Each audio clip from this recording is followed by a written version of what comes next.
મિત્રો, અમદાવાદ મ્યુનિસિપલ કોર્પોરેશનને લઈને એક સમાચાર તાજેતરમાં સામે આવે છે કે એઆઈનું એક પોર્ટલ આ લોકો દ્વારા લોન્ચ કરવામાં આવ્યું છે કે ફક્ત ફોટો પાડીને મોકલો એટલે ગટર, પાણી, લાઇટ વગેરેની સુવિધાઓનું નિરાકરણ લાવી દેવામાં આવશે. મતલબ કોઈ ફરિયાદ હોય તમારી ગટર, પાણી, લાઇટોને લગતી, તો એના ફોટા પાડીને એ લોકોનું એઆઈ પોર્ટલ છે એના ઉપર તમે એ ફોટા મૂકો એટલે વોર્ડ, ઝોન બધું આ લોકોનું જાતે શોધાઈ જશે એઆઈના પ્લેટફોર્મ પર અને તમારી ફરિયાદનો ઉકેલ આવી જશે.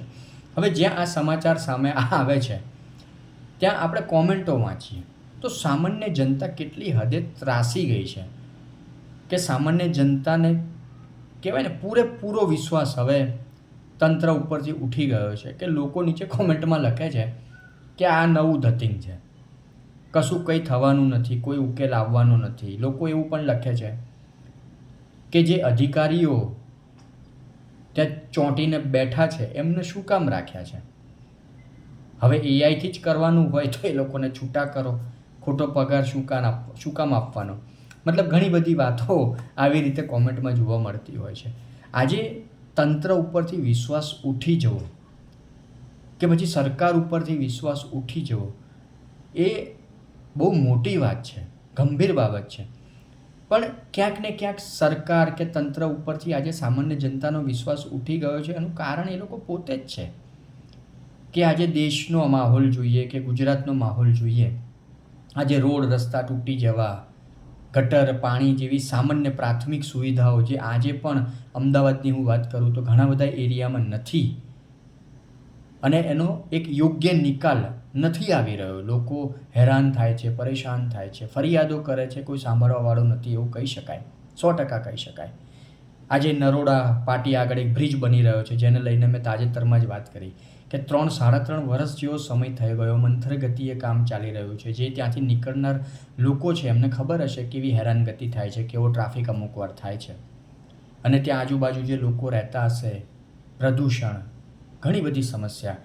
અમદાવાદમાં ખારીકટ કેનાલ જે નરોડા સ્મશાન સુધી બની છે, તંત્રનો આભાર માનીએ એ બાબતથી, પણ એની આગળનું જે કામ છે હંસપુરા કે નરોડા મુઠિયા સુધી એ પણ મંથર ગતિએ ચાલી રહ્યું છે. આવી તો અમદાવાદમાં ઘણી બધી વાતો છે, ઘણી બધી સમસ્યા છે. વરસાદમાં દર વર્ષે પાણી ભરાઈ જવું. તો તંત્ર જ્યારે આ બધી વસ્તુ હવે નોટિસ કરે છે, જોવે છે, સમજે છે કે આજે કોઈ પણ વાત જનતાના મુદ્દાની તંત્ર દ્વારા કે સરકાર દ્વારા કરવામાં નથી આવતી, હંમેશા કોંગ્રેસના ભૂતકાળ કે કોંગ્રેસના ઇતિહાસની વાતો કરવામાં આવે છે. જ્યારે સત્તામાં 35 વર્ષથી ગુજરાતમાં છીએ, 12 વર્ષથી કેન્દ્રમાં છીએ, જો છતાં પણ આપણે કોંગ્રેસના નામે જ બધું ફોડવાનું હોય ઠીકરું, તો આજે જનતા આ બધી વસ્તુને સમજે છે કે શું આખો દિવસ કોંગ્રેસ કોંગ્રેસ કોંગ્રેસ, કોંગ્રેસના ઇતિહાસની ભૂતકાળની વાતો, કોંગ્રેસે આમ કરેલું, કોંગ્રેસે તેમ કરેલું, નહેરુજીએ આમ કરેલું, ઇન્દિરા ગાંધીએ આમ કરેલું. અત્યારની વાત કરો, 2026ની વાત કરો કે 2026માં શું થઈ રહ્યું છે. 2047ના સપના બતાવો છો, 2047 તો બહુ વાર છે હજી. ત્યાં સુધી તો બિચારા ઘણા બધા લોકો ઉકલી ગયા હશે. અત્યારનો જે માહોલ છે સામાન્ય જનતાને લઈને કે તણાવવાળી જિંદગી, શોષણવાળી જિંદગી. અત્યારની વાત કરો, 2026ની વાત કરો, ભૂતકાળ અને વર્તમાન ભવિષ્યની વાત જવા દો, વર્તમાનની વાત કરો જ્યાં લોકો હેરાન પરેશાન થઈ રહ્યા છે. આજે ક્યાંક ને ક્યાંક સરકાર અને તંત્ર પોતે જવાબદાર છે કે આજે સામાન્ય જનતાને વિશ્વાસ ઉઠી ગયો છે. હવે જોઈએ એએમસીનું જે નવું પોર્ટલ છે કેટલું આગળ સફળ નીવડે છે. સમય આવતા એના ઉપર જાણ થશે જ આપણને, આપણી પાસે માહિતી આવશે જ, એના ઉપર વાત કરીશું એક નવા વિડીયોમાં ભવિષ્યમાં.